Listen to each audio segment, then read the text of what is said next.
कुठल्याही सणावाराला किंवा पाहुणे येणार असल्यास गोड पदार्थ म्हणून करता यावा असा पौष्टिक, चविष्ट, मऊ, अगदी सोपा माखंडी हलवाची रेसिपी बघूया.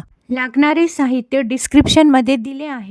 प्रथम गॅसवर कढई किंवा पॅनमध्ये रवा 3-4 मिनिटे भाजून घ्यायचा. नंतर भाजलेला रवा एका भांड्यात काढून त्यात 2 वाट्या दूध टाकायचे. रवा आणि दूध पूर्णपणे एकजीव मिक्स करायचे.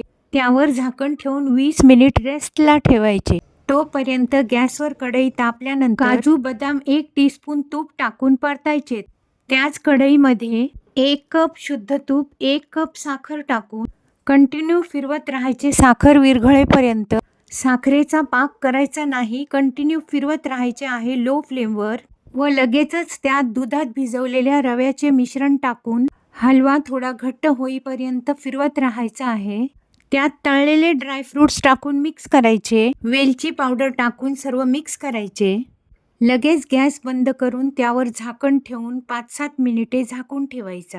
पौष्टिक, मऊ माखंडी हलवा रेडी. कोणत्याही सणावाराला गोड पदार्थ म्हणून उपयोगी. ह्यात व्हिटॅमिन बी, फायबर असतात. हेल्दी खा, आनंदी रहा. धन्यवाद.